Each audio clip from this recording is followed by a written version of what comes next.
Le sang de Jésus a une importance très capitale. La Bible dit, le sang de Jésus crie plus que le sang d'Abel. Alors, le sang de Jésus tout à fait capital parce que si vous prenez le sang d'Abel, c'est le sang d'un innocent qui crie vengeance, qui crie justice, qui crie jugement. Par contre, le sang de Jésus, qui est toujours le sang d'un innocent, mais il est en train de crier pardon, il est en train de crier miséricorde. Donc le sang de Jésus est tellement important à telle enseigne qu'il accorde le pardon à toute l'humanité. Manger ma chair et boire mon sang.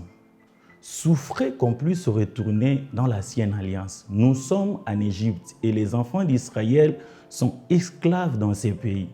Avant de sortir de l'Égypte, Dieu va leur dire de tuer un animal, de les manger. Lorsqu'ils ont mangé l'animal, et après, vous connaissez les conséquences. C'est que la vie de cet animal qu'ils ont mangé est entrée en eux. Ils ont même reçu la force comme ça.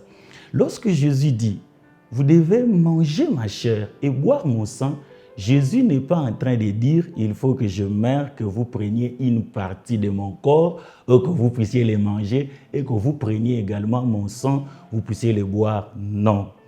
Retournons toujours dans l'ancienne alliance. Quand on a mangé l'animal, la chair dont Jésus est en train de parler ici, c'est sa parole. Manger sa chair, c'est écouter sa parole. Alors le sang, qu'est-ce qu'il faut retenir? L'âme de toute chair se trouve dans son sang. Le sang également est utilisé en termes de pacte sur le plan spirituel.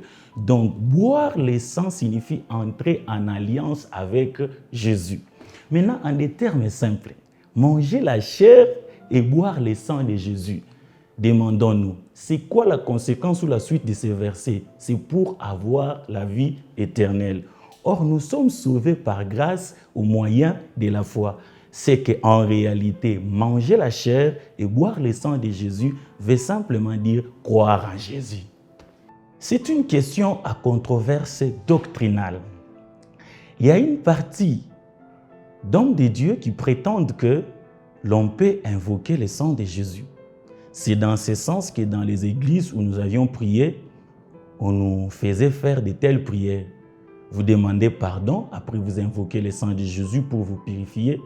Des fois même, vous invoquez le sang de Jésus, que ce soit comme un tapis sur lequel vous allez marcher ou que le sang de Jésus puisse vous protéger. Ce que je ne comprenais pas d'après cette façon de voir les choses, quand on nous demandait même que le sang de Jésus, là, qu'on devrait l'invoquer dans ce sens, je ne savais pas, est-ce que c'était contenu dans un seau qu'on devait prendre le sang par un gobelet, tenter de nous laver ou comment? Je ne sais pas. Mais voici ce que je comprends. À la croix, lorsqu'on a percé les côtés de Jésus, il n'y a pas eu que le sang qui a coulé. Il y a eu aussi de l'eau. Mais jamais je n'ai vu nos prédicateurs, nos responsables de l'ancien temps nous demander d'invoquer de l'eau qui a coulé. Ils nous incitent toujours à invoquer le sang de Jésus. On nous dit toujours que l'Ancien Testament, c'est l'ombre des choses à venir. Même les animaux, les bêtes qui étaient égorgées, afin que les péchés des enfants d'Israël puissent être couverts. Aucun enfant d'Israël n'a invoqué le sang de bête. Si l'Ancien Testament, c'est l'ombre des choses à venir, c'est que Jésus, c'est cette bête-là. Son sang, en réalité, ne devrait pas être invoqué. Nous devrions croire que lorsque nous demandons pardon, le sang de Jésus nous purifie. Une très belle question. C'est quoi la puissance du sang de Jésus? Retournons en Égypte. Dieu dit que l'ange de la mort va passer. L'ange de la mort va passer donner la mort. Mais pour que vous soyez à l'abri de la mort, il faut que vous preniez le sang d'un animal et que vous puissiez le mettre dans vos linteaux. C'est-à-dire, lorsque l'ange de la mort va passer, à cause de cela, l'ange de la mort ne va pas donner la mort dans vos maisons. Le sang de Jésus a une puissance à telle enseigne qu'il est en train de nous préserver de la mort. Mais de quelle mort s'agit-il? De la mort éternelle. C'est-à-dire, à cause du sang de Jésus, désormais, nous pouvons voir le Seigneur même après notre mort. Le sang de Jésus nous préserve même de la mort spirituelle. Nous ne sommes plus séparés de Dieu, car lorsque nous recevons le Jésus mort, crucifié, qui a même versé son sang, il entre à nous, non pas lui-même, mais avec son Père. Donc nous sommes en contact avec lui. Et par rapport à la mort physique, qu'est-ce que je vais dire par là? À cause du sang de Jésus, même si vous entrez dans un véhicule qui a été vendu au diable, mais si vous êtes chrétien et que vous avez la marque du sang de Jésus sur vous, tout le monde peut mourir sauf vous. Donc le sang de Jésus est puissant parce qu'il nous préserve également de la mort. Aspersion et purification. En réalité, ce sont des choses qui s'est passées dans l'ancienne alliance. On utilisait l'eau pour purifier les sacrificateurs. Moïse l'a fait avec Aaron et les enfants d'Aaron. Il les a purifiés avec de l'eau. Maintenant, les sangs aspergés sur les vêtements des sacrificateurs, c'était plus pour la consécration. De même, les sacrificateurs utilisaient les mêmes choses.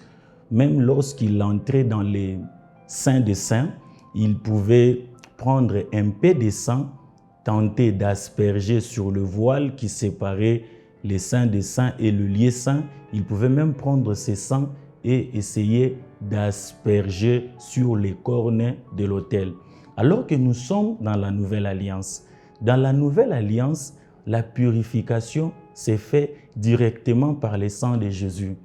Et puis, dans la Nouvelle Alliance, on ne parlera plus de cette aspersion. On prend le sang quelque part, on tente d'asperger, non. Dans la Nouvelle Alliance, ce qu'il faut connaître est que le sang de Jésus nous purifie de tous nos péchés. Deuxièmement, est que le sang de Jésus purifie notre conscience des œuvres mortes. Et c'est comme ça dans la Nouvelle Alliance. Je me suis demandé tout à l'heure pourquoi vous parlez de 7. Pourquoi pas 6? Pourquoi pas 5 ou pourquoi pas 10?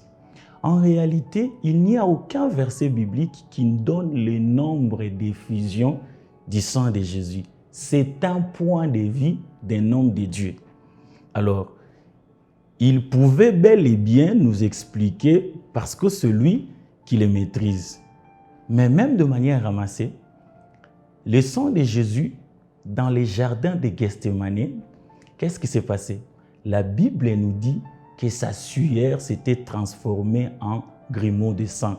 C'est-à-dire Jésus dans les jardins de Gethsémani, il était déjà en train de vivre intérieurement, moralement, cette douleur qui l'attendait. Mais également, quand ce qui lui était arrivé, Jésus a été arrêté, il a été tabassé, le sang a coulé. Il est arrivé à la croix, cloué, et on a percé ses mains, le sang a coulé sur ses mains, le sang a coulé sur ses pieds, mais également on a percé son côté, le sang a également coulé. Ce qu'il faut retenir en termes de vertu du sang de Jésus-Christ, c'est que la première des choses, le sang de Jésus-Christ nous a justifiés. Justifier signifie rendre juste. On ne peut rendre juste que la personne qui n'était pas juste. Donc, le sang de Jésus nous a rendus justes auprès du Père. Parce que le sang d'une personne, c'est également sa vie. Et deuxièmement, il faut comprendre que le sang de Jésus nous a rachetés. Ça nous a rachetés de la malédiction. Et cela est très, très important. Le sang de Jésus, c'est le prix que Jésus a payé pour que nous, qui étions autrefois vendus au diable, je parle ici que tout s'est passé au jardin d'Éden à l'époque d'Adam et Ève qui ont désobéi à Dieu. Et la Bible dit dans Romains 3, 23 que tous ont péché et sont privés de la gloire de Dieu. Maintenant, le sang de Jésus est venu comme le prix que Jésus a payé pour que nous puissions être rachetés. Très important. La Bible dit également qu'ils l'ont vaincu à cause du sang de l'agneau. C'est que le sang de Jésus nous a donné la victoire. Le sang de Jésus nous a donné la victoire sur les diables. Et cela est encore très important. Je l'ai dit tantôt, que le sang de Jésus nous purifie de tous nos péchés. Je l'ai dit et c'est encore très, très important. Pour conclure, j'aimerais nous inviter, vous qui avez l'occasion de nous suivre, à faire une étude profonde sur le sang de Jésus. Jésus a versé de son sang pour que nous soyons sauvés. Et c'est à cause du sang de Jésus que nous sommes réconciliés avec le Père. C'est à cause du sang de Jésus qu'il y a la paix entre nous et le Père. Et que pour cela, nous avons un seul devoir vis-à-vis de Jésus, c'est de l'adorer, c'est de lui dire merci à cause de ses grands sacrifices.